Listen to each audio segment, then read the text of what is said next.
Hello there, it's Mike from My Time Capsule here with some very exciting news.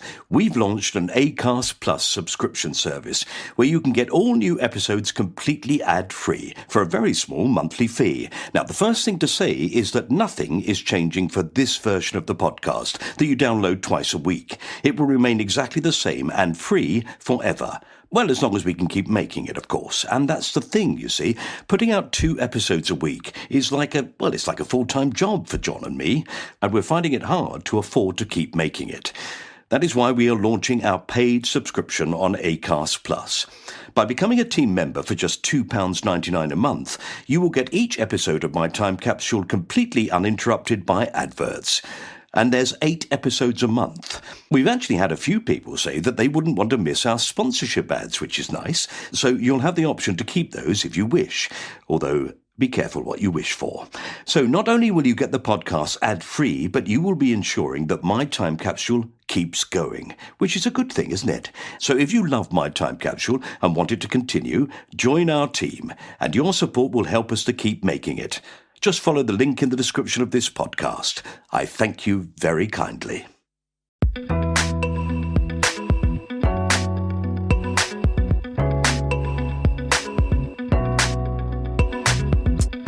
Hello again, or maybe hello for the first time. But either way, welcome to My Time Capsule. I'm Mike Fenton Stevens, and this is the podcast where I ask people to choose 5 things from their life that they would like to have preserved in a time capsule. They can pick anything from any time in their life, but they have to pick 4 things that they cherish and 1 that they wish they could forget forever, something they'd like to bury in the ground and never think of again. My guest in this episode is the 4th member of my favourite comedy of all time, The League of Gentlemen. And if you only know Mark Gatiss, Steve Pemberton and Reece Shearsmith, then I'm delighted to introduce you to the one you never see, Jeremy Dyson. Together, they have won British Academy Awards, Royal Television Society Awards, and the Golden Rose of Montreux. Jeremy also created the play Ghost Stories with his friend Andy Nyman and the BAFTA-nominated TV series Funland with Simon Ashdown. He worked as a script editor on the Armstrong Miller Show, Tracy Ullman Show, and Simon Amstell's Grandma's House, amongst others. He adapted Roald Dahl's Twisted Tales for the stage and directed a film adaptation of Ghost Stories. Jeremy has written several books and 2 collections of short stories entitled Never Trust a Rabbit and The Cranes That Build the Cranes. Now look, straight off, I'm going to admit that I am an enormous fan of Jeremy's work, so I was very excited to talk to him about the 5 things he'd choose to put in a time capsule. And when I'd finished, I was not only a fan of his work, but of the man as well. I hope you will be too. Here is the delightful Jeremy Dyson.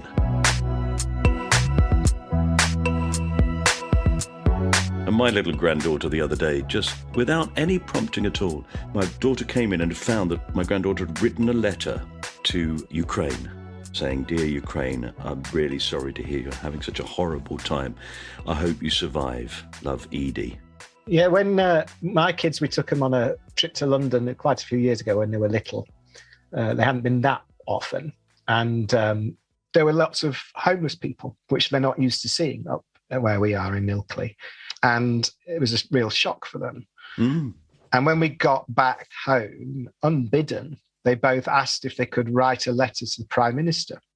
And they did. They wrote a letter saying how sad it was and couldn't they do anything to help. Mm. And I will say, despite the fact it was David Cameron in office at the time, they got a reply. Brilliant. What did it say? Mind your own business, you silly northerner. Stop coming down here and trying to take our money. Yes, but you're right. Kids are extraordinary and they're little people, you know. Yeah.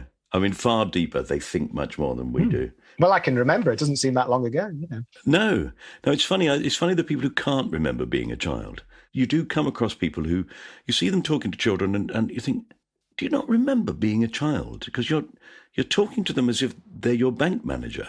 But then it's probably to do with how you were spoken to and, you know, particularly by your parents and all those variables. It's it's very complicated, isn't it? Yes, because a lot of people just, in a way, throw away their youth because they had such a miserable time. I know. And it's one of the things that's never talked about politically, but the huge difference, I would call it the love economy. if you could put those two words together, you know, that the huge difference it makes to an individual's life, just that's completely separate from resources, from, you know, material resources. I mean, assuming basic needs are covered, in terms of attention and love. And you know, that's what it unlocks. Yeah. Or what it keeps locked up if you didn't have your requisite amount, you know. Yes, it's funny, isn't it? We constantly judge the worth of someone by qualifications and earnings. And it's not really the way to judge things, is it? Oh, no. I was very lucky. I had it starkly laid out for me, because one set of grandparents were reasonably well off. And on the other side, they weren't poor, but there was a noticeable difference. And yet it was the more modest of the two who was the one you always wanted to be with, because she just exuded love and care and wanted to speak to you and have you sit on her lap. And she was the wealthiest woman I know.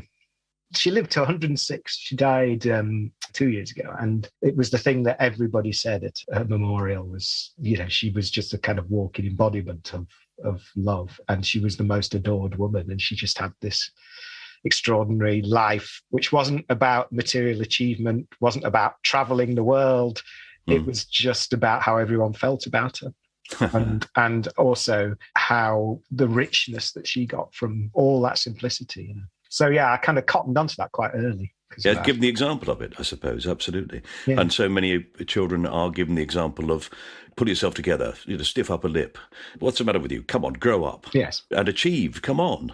Let's beat these people. Yes. So the whole thing for them is a competition all the time. Well, we'll come on to that, because that touches on one of my objects. Oh, does it? How brilliant. In fact, positive and negative. Right. It's very nice of you to do this, Jeremy. It really is. Oh, no, it's a pleasure. It's a lovely thing to do. And I'm not a massive podcast person, but in terms of listening, but this is one that inevitably, because there's such a wonderful variety of people on it, that it's a joy to listen to. I'd had no idea what it would be, this thing, when I started. In a way, I suppose I expected it to be, it'll be show busy, entertaining, and a bit witty, you know, people being funny with each other. But it's not turned into that at all. It's actually turned into something really, well, gentle, actually. Gentle but deep, which is what's lovely, you know, and people really reveal a lot, don't they? Really surprisingly. Well, you're a great interviewer, that's why. Because you relax them and, you know, and just gently nudge. I hope so, but I'm not sure where that comes from. It's not a skill that I've been aware of in my life. It's to do with listening. That's why Parky was always the best, because he was one of the few that listened. It was the massive difference between Parky and Wogan was Wogan never listened, but Parky listened and adjusted. And at his best, I mean, brilliant, going down avenues that you'd never imagine. Yes, some of those are fantastic, aren't they? Aren't they? Just... And also the generosity of, like, having Billy Connolly on. That great story about how it was all from getting in a taxi in Glasgow, and the taxi driver said, "Oh, you should have Billy Connolly on your show." Who's Billy Connolly? And the taxi driver stopped and went into a shop and bought him a record. And Parkinson then took it home, listened to it, and was sold. God, I didn't know that. Yeah, I didn't know. I was Douglas McKinnon, director, told me that the other week. What an amazing thing. Yeah. All right. Well, I won't keep you all afternoon. All right. So we shall talk about things that you want to put into a time capsule and see where we go. Yes. Well, of course, it's a fun thing to do, isn't it? To sort of sit down and imagine where you would go. And actually, some of these things I've actually got in front of me. I haven't deliberately put them in front of me, but I'm sat in my office now in my writer's shed, which is at the bottom of the garden. And I try to keep sort of inspirational things or things that have meaning around me. And so, in fact, the very first thing I'm going to talk about is up here in front of me. But to go into what it is, we have to cast our mind back to spring half term in 1974. And I was 7. And the Doctor Who exhibition, the first one, had just opened in Blackpool. And I think I'd been begging my parents, could we go? Mm. And so we had a 5 days holiday in Blackpool, which was not where my mother in particular would have wanted to go by choice. Not that she was a snobby person, but, you know, she just preferred foreign holidays. We went with our next door neighbours, the Brooks, in a little B&B. We stayed in St Anne's, I think. So maybe that was the nod towards, because that's the posher end of Blackpool, St Anne's. So off we went to the Doctor Who exhibition. which was halfway along the Golden Mile. And I, was in a state of extreme excitement, being already a big fan. And you entered through a TARDIS. It was a mocked-up TARDIS, and that actually led you down into a basement. You went some steps down inside. And so I stood at the top, about to go in, and at the bottom, round the corner, out of sight, I just heard, "Exterminate." And that was it. I couldn't go in. I was too frightened. I was frozen with fear. And it was, an awful thing, because I wanted more than anything else to go in, but could not overcome the fear that I would have to see a Dalek. So my dad waited with me outside, and while my brother and my mum went round. And this is a very long preamble, but we haven't even got close to the thing yet.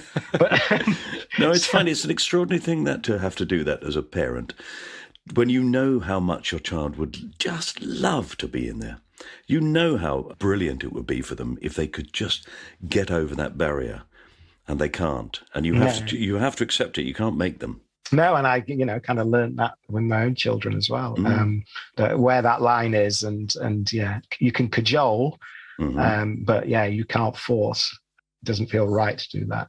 I mean, I went back not so long. I think probably in the next visit to Blackpool, I was that bit older and able to go. But anyway, as compensation for this not working out, I was taken to the joke shop on the North Pier, which is no longer there.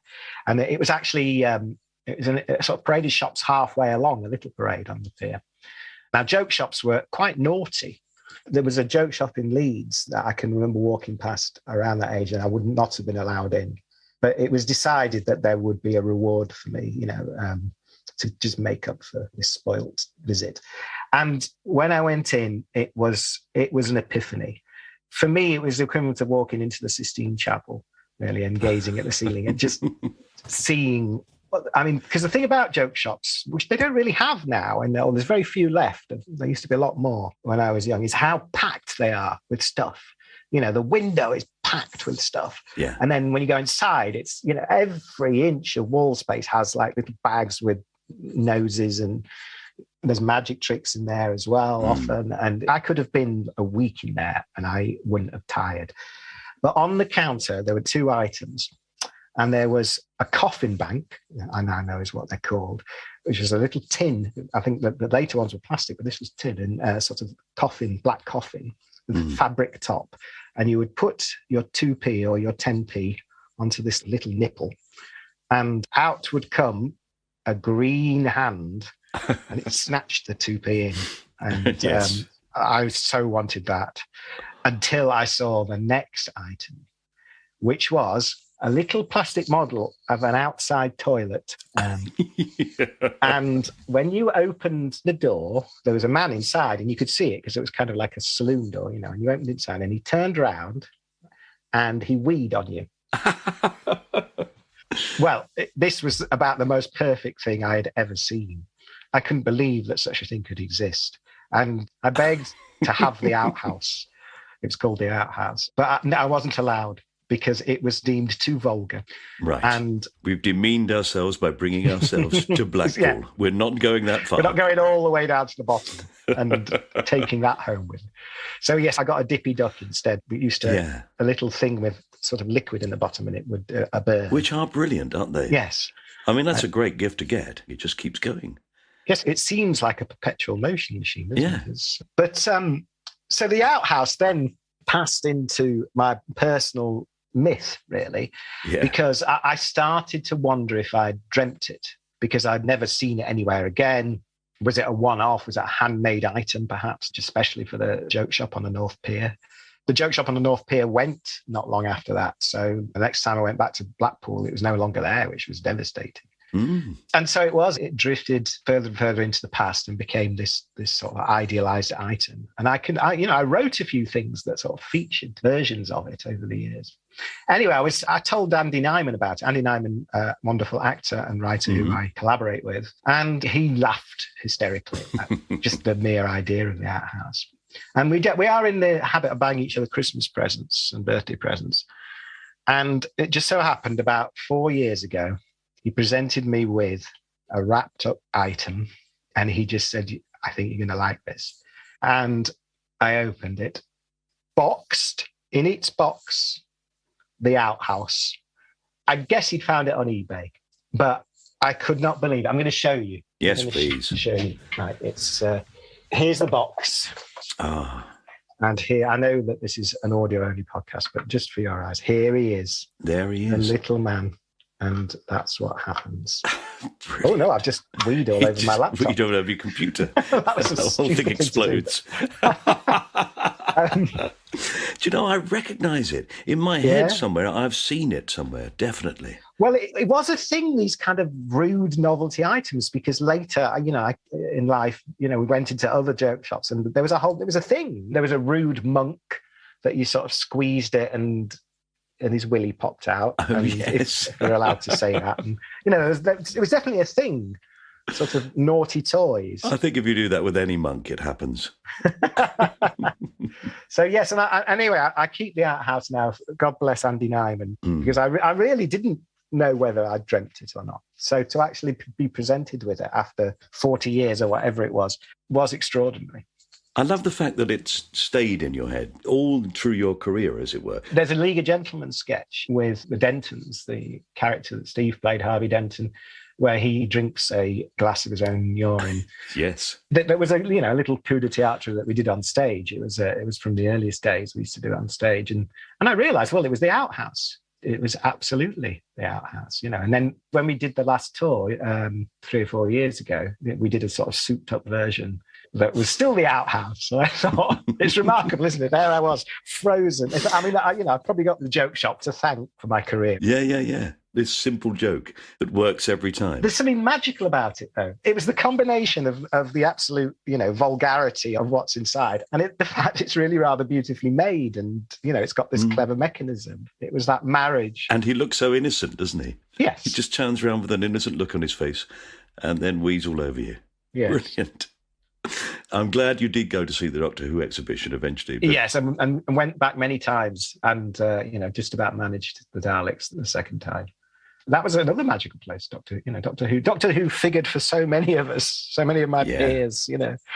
It's not extraordinary that one program can do that, can kind of motivate and stimulate a whole generation of amazing creative artists. And it really has, hasn't it? Yeah. If you look at Stephen Moffat, you look at Mark, you look at Ross Davies, obviously, and then all the other writers, it's extraordinary. And sort of, even as it's celebrated, that aspect of it unsung, I think. Yeah. What that show unlocked for generations of kids. Do you think it's because it's the first thing that really frightened people? Yes, I don't think people had set out to frighten kids to entertain them quite in that way before.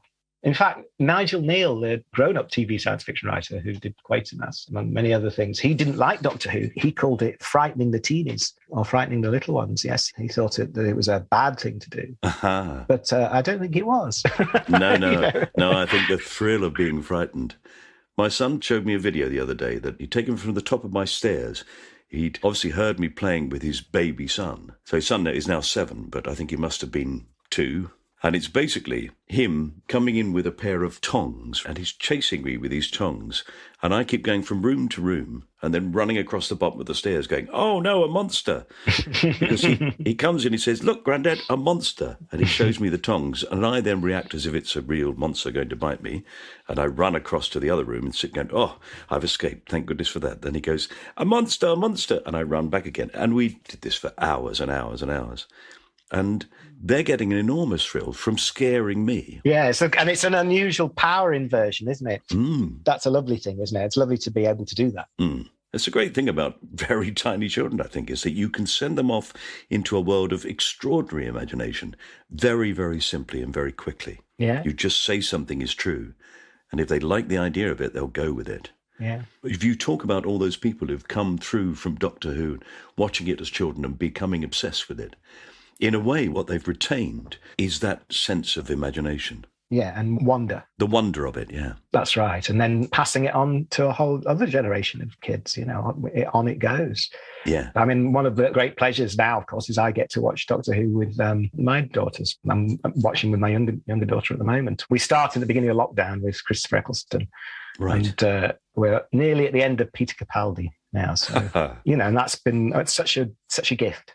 That's the other thing, is you realize the value of a program that adults and children can genuinely enjoy together. What a wonderful gift that is to put out there, and how special those shows are. It's beautiful. Yeah. Okay, we're going to take the outhouse then and put it into the time capsule. Outhouse number 1. Outhouse is number 1, and that goes in there. He'll have to hold himself until somebody else opens the door. Yeah. Of course, you wondered if there was another... No, I'm not even going to go there, actually. I was going to say another version of the outhouse, but we won't. We'll go on to item number 2. Yes. Although now item number 2 is one I don't have in my office, and I wish I did. You'll have to find this for me. Mm-hmm. But we're staying in the world of comedy.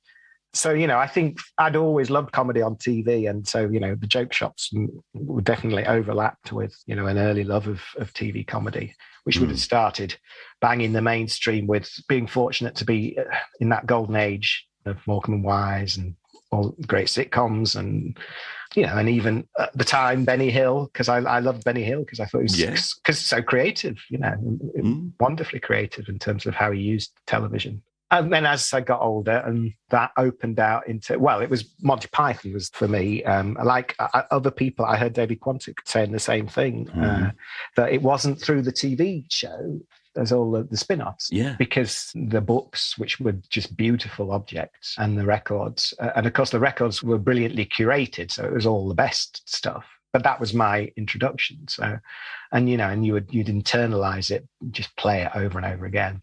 And then at school, I quickly found the people that shared those enthusiasms and passions. So my great friend Steve Cook, who I shared kind of identical comedic tastes, and my other great friend Simon Nicholson, and we'd all been at the school from being 8 years old together. So that was a thing that we'd shared from quite early on. And then when we got into sixth form, what had happened was the English teacher. We went to quite a stuffy boys' school in Leeds. And the English teacher had done a sort of one-off magazine run off on the photocopier called A4 that was, you'd submitted poems and essays to. It was she was trying to start a literary magazine. Well, we didn't submit anything to A4, but what we did, and it was, as I remember it was Simon's idea. Eddie Leviton was involved as well, another part of this group. But it wasn't me, it was one of them, probably Simon, had the idea, well, let's do our own, called A3. Great. And it was kind of somewhere between a Python book and Private Eye, doing parodies of things and gossip. And the first edition it wasn't tame, it was funny, but it played it quite safe. And Simon typed it, and Steve typed bits. Everybody submitted a bit, and then it was photocopied. I think it might have been in my dad's office. My dad was an accountant, and there was a photocopier in his office. Anyway, and we started selling it from the school tuck shop, which sounds like we were at school in 1910, but it wasn't. This was in the mid-1980s. But then the second edition, we pushed a bit, because we were a bit rebellious. Not uncommon for boys of that age. And it started selling a lot of copies. And the third edition, we punned in the title. So by the time we got to the third edition, it was called Gay 3. And my friend Steve was gay. So there was nothing homophobic in it, quite the reverse. But why it was called Gay 3 is because there was some scurrilous rumours about the rugby team who presented as being very alpha and heterosexual. But the rumours were that there were homoerotic incidents and games that belied how they presented to the world at large. And there was a feature in this edition to that effect. Anyway, this thing went like the hottest of hotcakes. We couldn't keep up with demand. And there was a chain of events that ended with as many copies as possible being gathered up and burnt ceremonially by the head of sixth form. And I believe the then captain of the rugby team on the school playing field. Oh, my word. It was quite an achievement.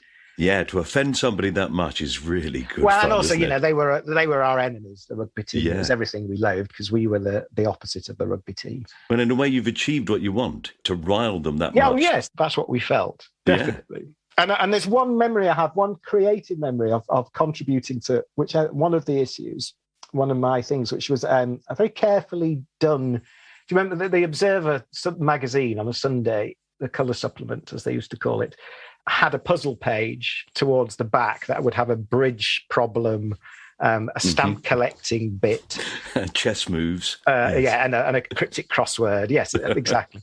And I did a parody of that I spent quite a long time on, doing it quite meticulously. But I don't remember expending it. There was no sense of expending any effort. It was purely a fascinating thing to do, and that I just really enjoyed. And I can still remember I'd taken whatever the real stamp from that week's Observer was, which was a picture of Laika, the space dog, I think. And it must have been a Russian stamp. And but I changed that. This stamp has a picture of a doggy on it. The doggy's tongue is hanging out. That's what I would do if I was a doggy. Let my tongue hang out and lick stamps all day. It was something like that. Yeah. And there was a teacher, I won't name him, who never praised me for anything in the entirety of my school career. But the one thing, I got it secondhand from somebody else, that he said it was the funniest thing he'd ever seen, and he cried with laughter when he read it. And that's always stayed with me as one of my best notices, I think, for any piece of work that I've done. Oh, that's brilliant. Yeah. So, I cherish that memory, and the thing of doing that with your friends. And one of the great pleasures is that I'm still friends with, Simon.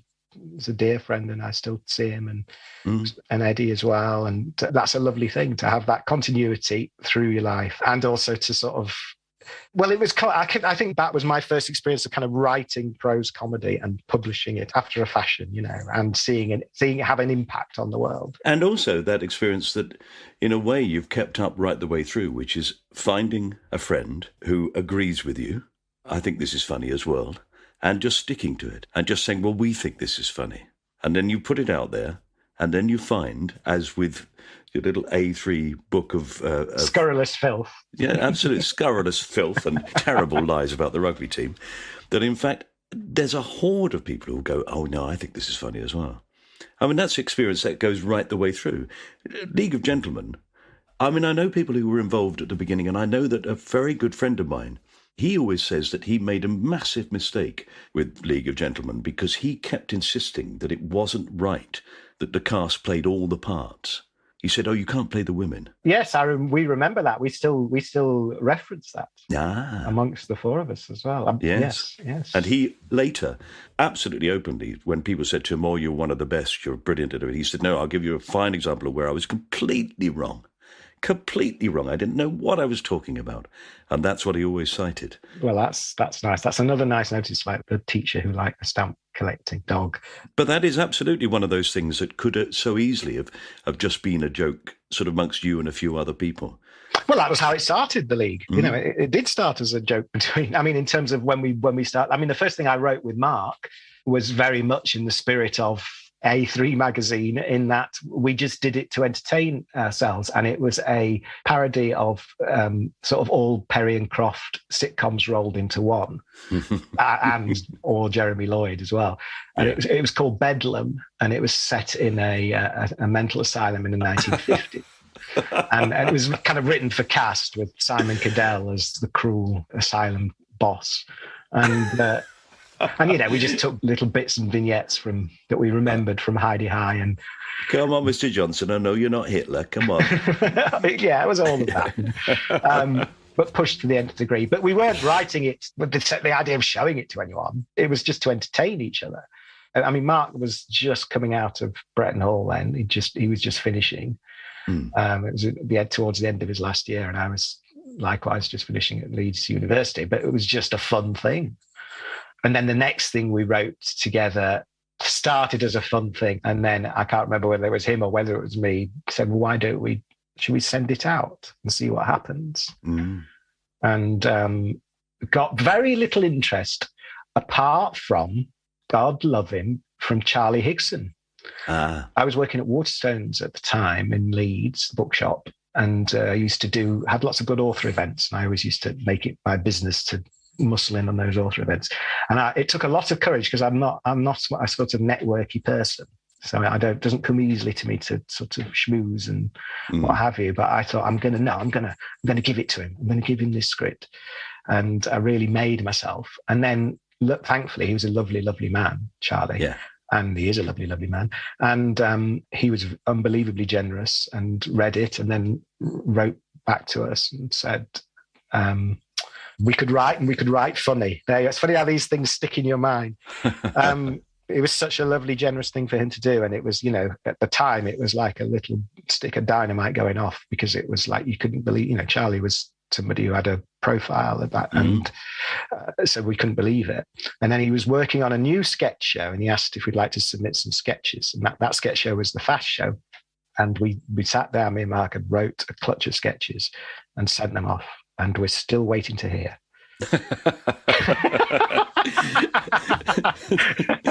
I hope it says you can write and you can write funny, but you can't write for me.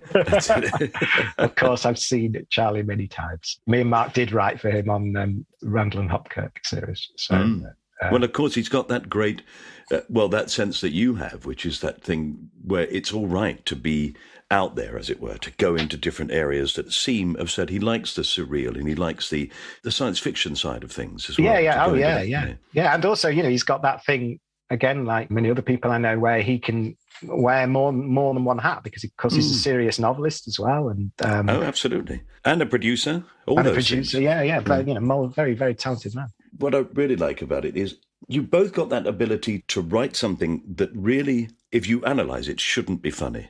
It just shouldn't be funny. Really dark things, really quite menacing and frightening things. But that was the thing, we sort of knew instinctively that there was such an overlap between the macabre and the disturbing and the funny. Yeah. Because, we had so many strange things in common, the four of us in the league, that didn't make sense, because they were so particular. So we all were very familiar with the film 10 Rillington Place, the brilliant dramatisation of the Christie brothers. Christie done it. Yeah. Christie done it. Terrifying. Yeah. A brilliant film. Richard Fleischer, director. Amazing performances. But whether it's intentional or unintentional, I don't know, but has a comic thread, the blackest of blackly comic threads all the way through it. And I sort of felt that the first time I saw it, when I was probably about 13 or something. Yeah. Partly to do with Richard Attenborough's performance, but also the moments you just said, it's Christie done it. But I mean, where is there a joke in that? And yet, unless it's just cathartic, we found ourselves laughing. And yet when we all came together, we discovered that we all had come to that conclusion, because we would cry with laughter at some of those lines. And we'd all kind of felt that independently, and then somehow bumped into each other and found that we had those kind of odd things in common. Well, you definitely find, don't you, if something really makes you jump and really frightens you, but then turns out to be something that's not frightening, absolutely everybody will laugh at that moment. And so out of horror and fear, laughter is the next reaction always. Yeah, and me and Andy worked that out. I mean, we always knew that sort of instinctively, but when we were doing Ghost Stories as the play in its first incarnation, we knew that when we were getting those jumps, that it was very similar to getting a laugh. It was a visceral reaction. It was a kind of it was a felt reaction. It was not a cerebral thing. It was, and it was everything to do with timing. Yeah. You had to get the timing absolutely dead on to get the reaction that you wanted. And, it was a very fiddly thing.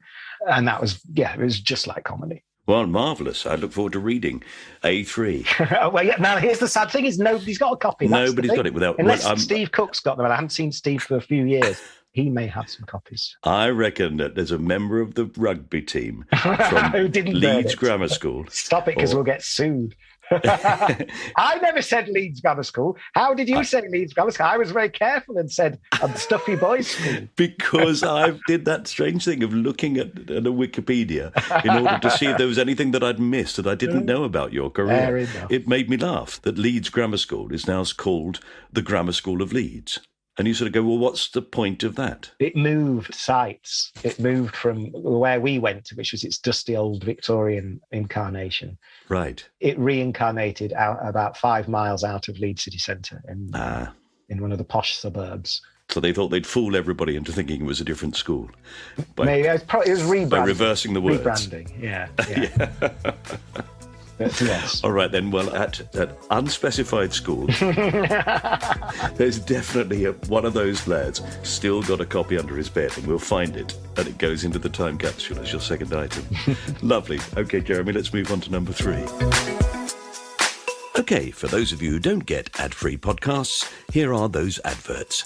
We'll be back straight afterwards. See you soon. Welcome back. Right, let's get back to the writer, script editor, director, and all-round lovely chap, Jeremy Dyson, and find out what else he's going to choose for his time capsule. All right, well, we're staying with the League of Gentlemen. In fact, we're reprising two things because it's League of Gentlemen and Blackpool again. Ah. So this is, I think this was the first tour. It was either the first tour or the second tour, but I think it was the first tour, which was after the second series had gone out. And it was one of those things, it was such a joy because we started live. The earliest performances were the Canal Cafe Theatre, tiny little pub theatre in Maida Vale. And it was Steve Pemberton's brilliant idea to sort of block book Monday nights so that we could sort of generate lots of material.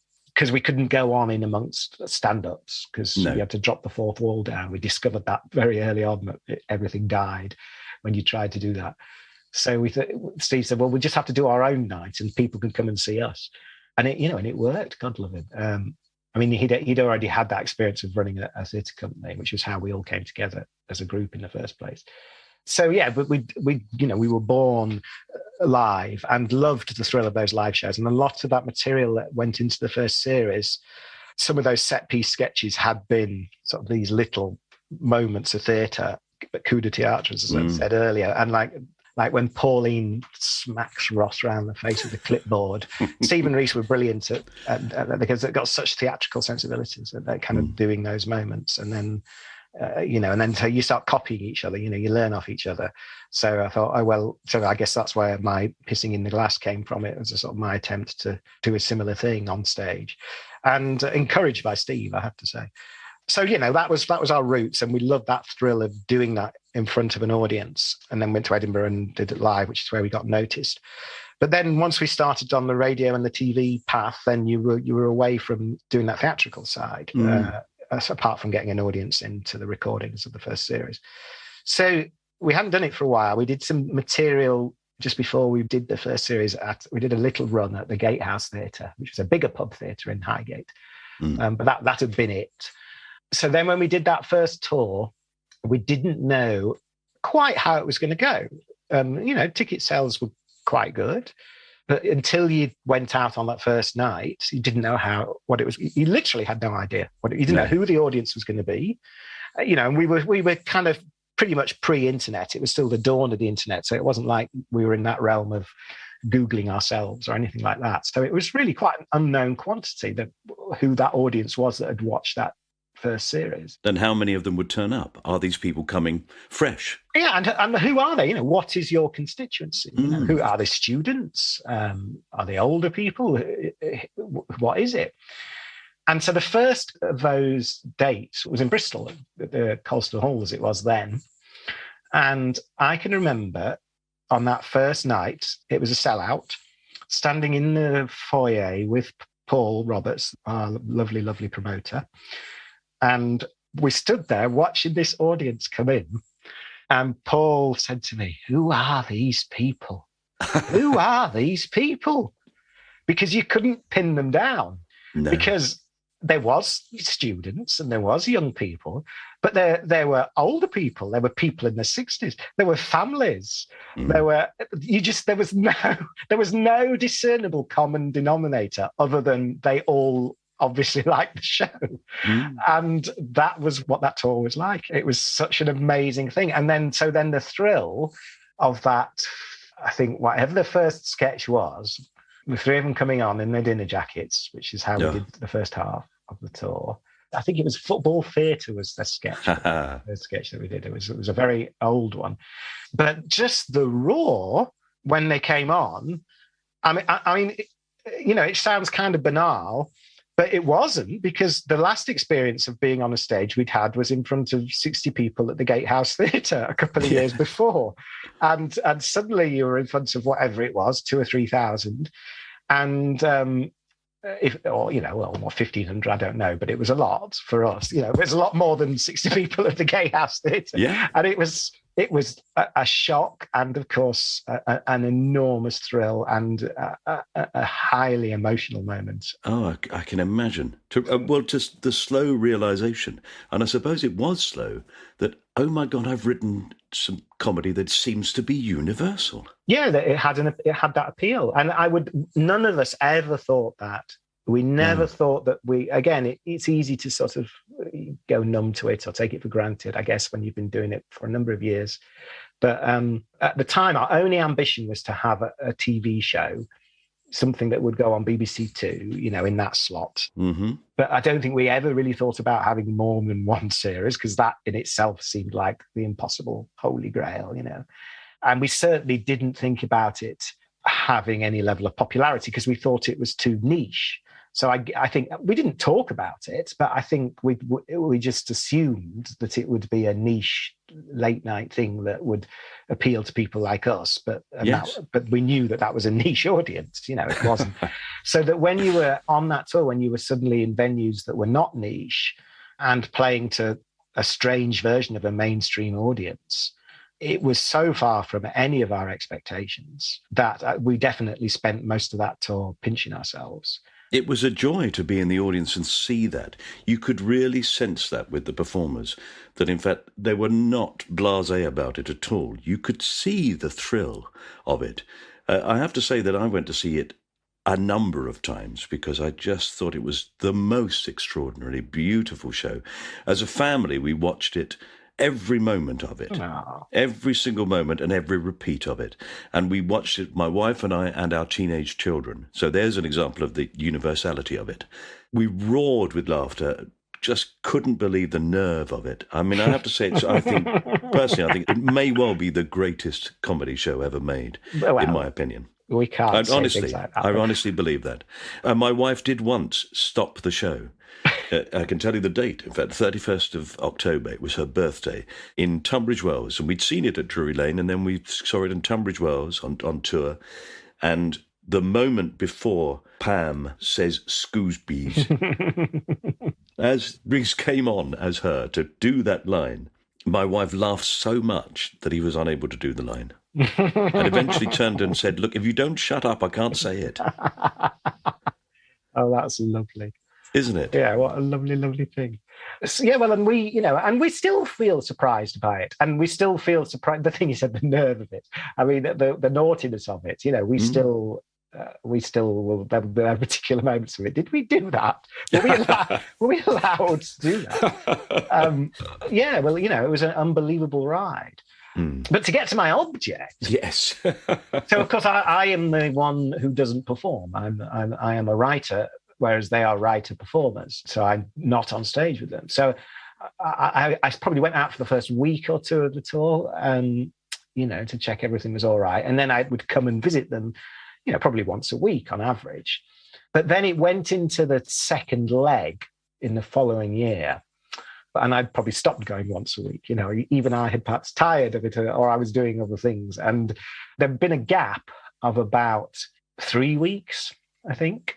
And it was the last two shows of the tour, and it was in Blackpool, at Blackpool Winter Gardens. And I arrived, and Mark ran up to me and grabbed me. He said, "I think we've gone mad." And he wasn't joking. There was this kind of gravity to him. I said, what are you talking about? He said, "We're hearing things when we're on stage." I said, "What do you mean?" He said, "Well, it started as a joke that one night we're on stage and in the middle, it was in Go Johnny Go Go Go Go. Somebody heard, and Reece had said it was a giant pigeon called the Bubble Angel. I might be slightly misremembering that, but I definitely remember the words Bubble Angel. And they got themselves in a place where they thought the Bubble Angel was real and it was coming down on, because, this was like 100 dates. They did 100 dates. So, it was that craziness of being locked together in a tour bus. Yeah. They'd actually broken the sketch on the previous night. Did you hear it? Come out of character. Because the Bubble Angel was on stage. And I was grateful it was the last 2 dates of the tour. But anyway, the highlight was, on top of that, we were given the keys to the pleasure beach. We were presented officially the key, like you're given the keys to the city. We were given the official keys to the pleasure beach, which was something that visiting comedians, presumably if you had played however many nights at the Winter Gardens. Wow. That meant you could just go in and go on any ride, go straight to the front and go on any ride. Oh. So we went round numerous rides. And one of them is the log flume, which was my favourite, which sadly is no longer there. And when you got to the end, when you came down the splash, there's the automatic machine that took a photo. Yes. Could you buy it for an exorbitant price 20 minutes later? And and I bought it. And I have that photo and I keep it in my office. It's one of my favourite things. It's the four of us together on that log flume. Looks of kind of joy and disbelief and, shock as we hit this splash. And that is the league in one photo for me, because that's what it was for us. It was the most unbelievable ride. So yes, I've got it behind me in the office. Well, it normally is. Oh, well, I don't know where it's gone. I think it's slipped down the side of the sofa. I'll see if I can dig it out later to show you, because it's such a lovely photo. So yes, that is item number 3. What a fantastic thing. To have the whole experience in your mind summed up in one photograph. In one image, yeah. How beautiful. 4 friends. You should be very proud of it, and what a great thing to have done in your life. Yeah, no question. No question. We know that. When we came back together to do the specials a few years ago, having, been away from it for 15, 16 years, whatever it was, we absolutely knew that. And then when we did the tour on the back of it, just what a blessing it was. Yeah, well, I'm honoured to be the custodian of that picture and put it in the time capsule for you. Thank you. Okay, that's number 3. Let's move on to the 4th item. All right, so this isn't work related. This is because the first 3 have all been comedy related. But this is so this is my dad, my dear dad, who passed away last year. He was the sweetest, loveliest, kindest man. But he was a very serious man. It was an interesting blend because he loved comedy. And in fact, so one of my introductions to watching comedy would have been sitting on his knee, watching Morecambe and Wise and the Live of the Birds and what have you. But he was a very serious man. And he was an accountant. He took his profession very seriously, took his professionalism very seriously, very diligent and conscientious, but had this sense of humour. And the two, they weren't at odds with one another. It was just an unusual contrast. He had these contrasting sides to his personality. And he had his own little accountancy practice. And over the years, it sort of got taken over or incorporated into sort of bigger practices. And then towards the sort of latter part of his career, it got taken into a big corporate practice, one of those that has branches everywhere. And this was a new experience for him. And he was quite suspicious of it because he was, he liked the status quo. And this would have been in the 90s. So it was the sort of flowering of sort of motivational speaking and, corporate culture was full of that thing. And he got taken on he was forced to do one of those courses, the 7 habits of highly effective people that I can remember. And he was so suspicious and resentful of the fact that because there he was in his late 50s, I guess. Yes. Are you suggesting I don't know how to do this job? Yeah. And I was living in London by then. And, and when I would come up to visit, he'd come and pick me up from the station. And he came to pick me up and he'd just come back off this course. And he was absolutely gushing about it. It turned out he thought it was fantastic. And, he said that he'd got so much out of it. And he, again, with such humility, he said that there's lots of things I learned, and that they made you look back on your life. And I came to all kinds of conclusions. There's lots of things I think I see now I would have done differently. And I said, well, what would you have done differently? And he said, well, I'd have spent more time with you kids for a start.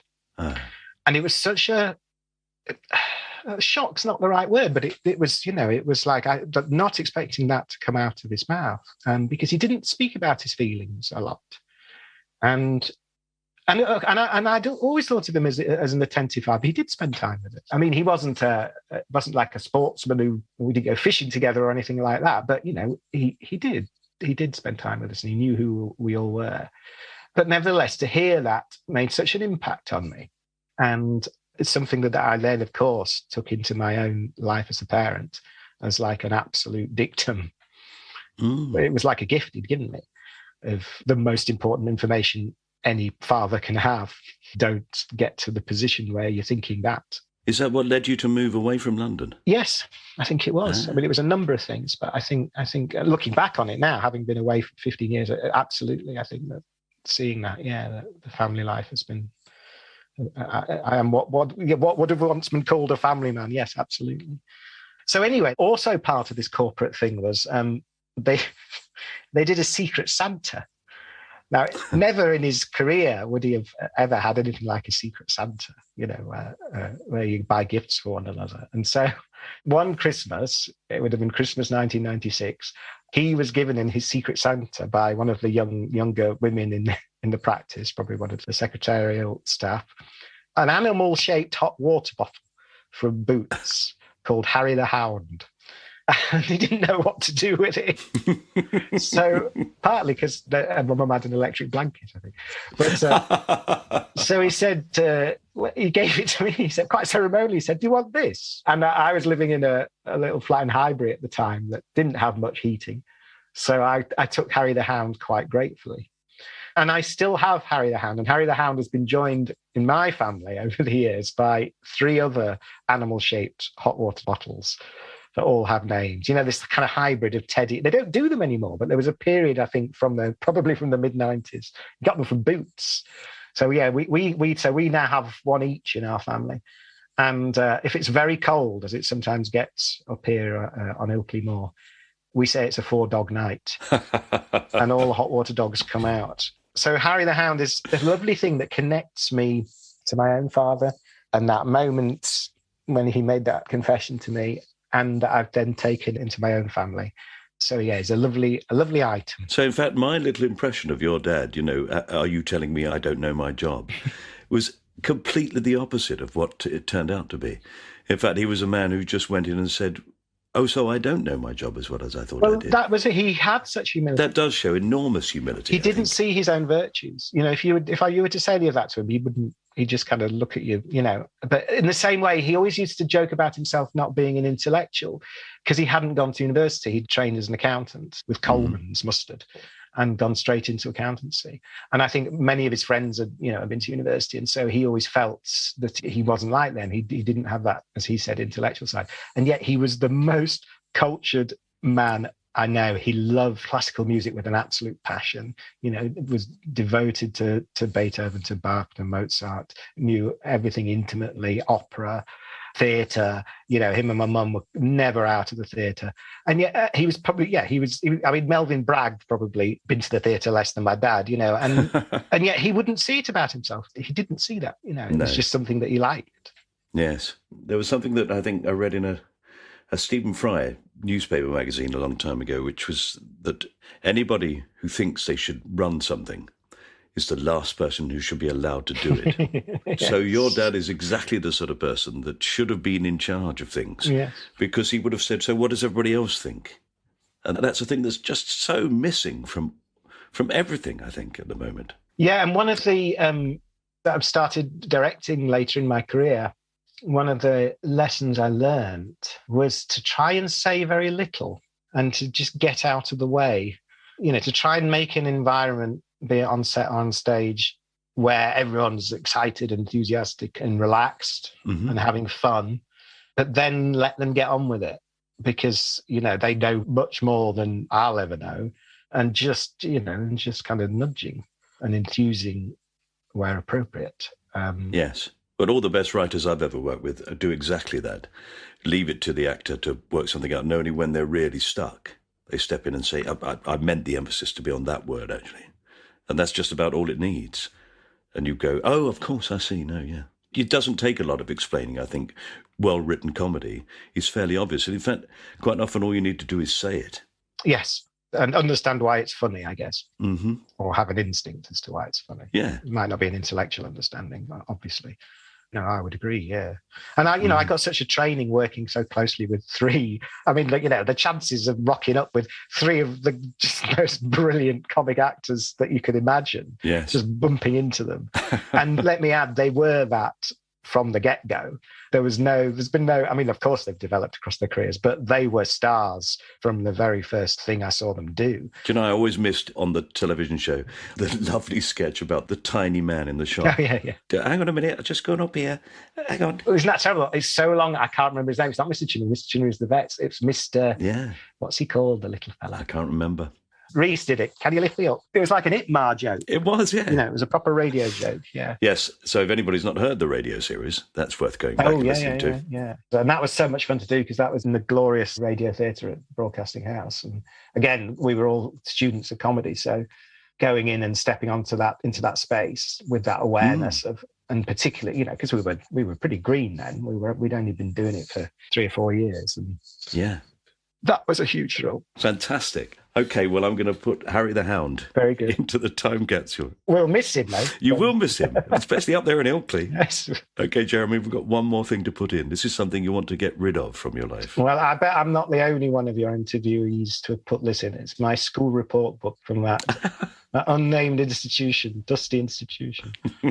So, you know, every Christmas, every Easter, every summer, judgment was passed in this hardback book.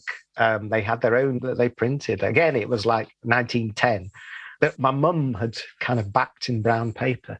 It was pre-printed pages, and they would write in all the subjects. And there's a little plus for good, a dot for satis or satisfactory, and a dreaded minus for, you know, there was that. And there was also your ranking in the form, because you did exams at the end of each term, and then there was a ranking. And, you know, this thing being handed over, because of course it was taken so seriously. It was the ultimate document in judgment on you. Yes. It was handed over with dread. And, you know, some of the casual comments I can still remember to this day. Of course, they're engraved in your heart. The most chilling one to me is, he needs to learn that superficial happiness is no substitute for real achievement. Oh, my word. And I think I was 9. Oh, my word. How brutal. You know, and that was the institution. It was, you know, I'm sure many boys' grammar schools still, even in the 1970s and early 80s, would have been like that. And the thing I've come to realize in recent years, I've got involved with a wonderful organisation called Grimm & Co., who promote literacy in kids, and based in Rotherham. And it's all based around the imagination. And we're just moving premises, but the original premise is a shop, a magical apothecary for magical creatures, done to a beautiful standard. Not unlike going in the old joke shop on the North Pier. That was very much what I wanted to bring to it. It was when I got involved, was it had some of that magic to it. And it's all about creating an environment for kids who struggle with conventional literacy and education that ups the creativity.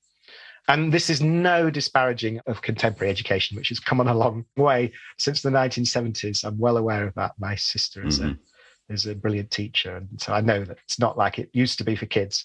But nevertheless, when you take this approach with kids who struggle to fit in, it has the most amazing results. So yeah, my school report book is the complete opposite of that spirit. And of course, the complete opposite of everything that my career has been based on, you know. Yes. My dad always said I was being unfair when I said that, and maybe I was, you know. But that was my experience of it, was that... But it's strange, isn't it? Because, in fact, here you are, you're number 29 in the class, Jeremy. You should be ashamed of yourself. But if you'd argued, yes, but only 150 of us got to this school from all the kids in Leeds, and we are the elite.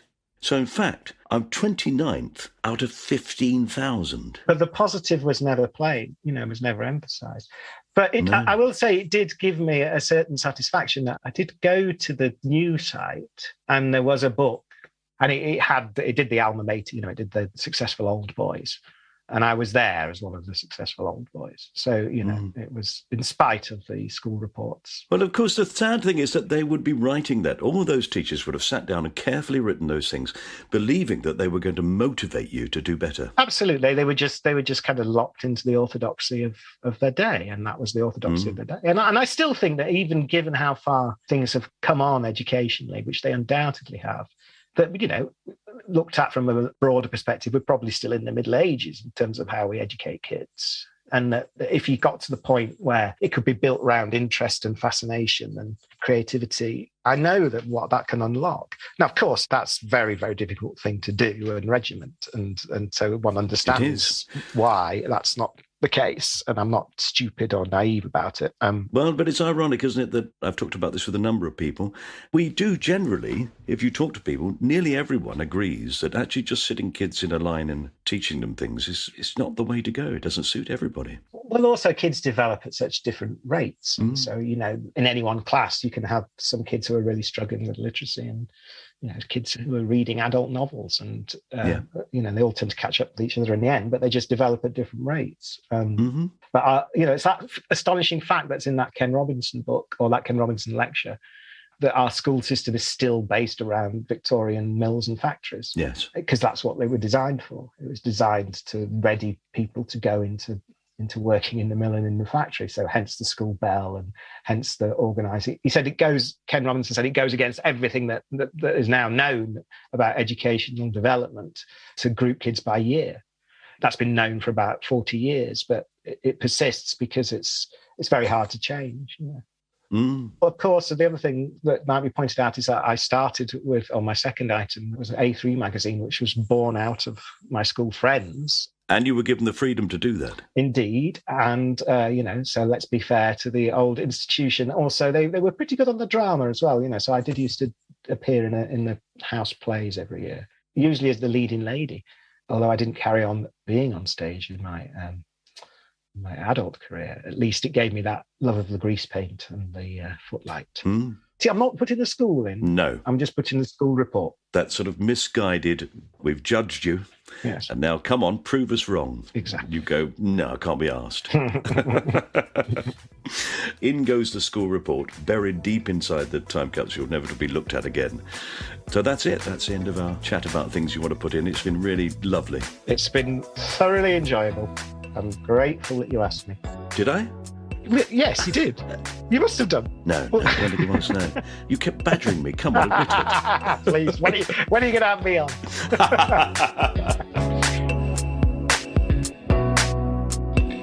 You have been listening to My Time Capsule with me, Mike Fenton Stevens, and my guest, Jeremy Dyson. Do you know what? I'd love to see that photo of the 4 members of the League of Gentlemen on the log flume at Blackpool Pleasure Beach. I bet it's brilliant. But I have to say that actually I'm really disappointed with myself that I didn't notice something rather obvious when we were talking about it. I wonder if any of you did. You see, the photo is of the League of Gentlemen on the log flume. The League of Gentlemen, L-O-G, on the log flume. If they ever do another tour, they should put that on a t-shirt. Anyway, if you enjoyed this episode, and it happens to be the first one you've come across, then please do subscribe for all new episodes as they're released. Nearly 200 episodes are already available, so I'm sure there are some that will be of interest to you. Whilst you're doing that, you could also click on 5 stars to boost our ratings, as that really helps to get the podcast noticed in this highly competitive field. Thanks. You might even write a review. You can follow me and My Time Capsule on Twitter, Instagram and Facebook, where we try to keep you informed and entertained, and are available to answer any questions or listen to any suggestions for future guests. Thank you. And if you're enjoying the theme tune playing in the background, and why wouldn't you, you can listen to it without me talking over it on Spotify anytime you want. It was written and performed by Pass the Peas Music. This was a cast-off production for Acast Podcasts and was produced by John Fenton Stevens. Right, I'm off to catch that rabbit that keeps eating my cabbages. And it's so unfair there are only seedlings. Anyway, I've devised a foolproof method. I'm going to hide behind a bush and then I'm going to make a sound like... Salut, c'est Louise. Pardon, attendez, je remets de l'énergie. Salut, c'est Louise. Salut, c'est Camille. Salut, c'est Kalindi. Et salut, c'est Alix de 4 quarts d'heure. Un podcast incroyable sélectionné pour vous par Acast. 4 quarts d'heure, c'est quoi? Eh ben, c'est 4 potes qui racontent tour à tour leur up et leur down de la semaine. Ce qu'il faut retenir, c'est que c'est très marrant, très idiot. Et surtout, c'est disponible sur toutes les applis de podcast dès 6h le mardi matin. Alors, à mardi, pour 4 quarts d'heure de folie. Oh là là.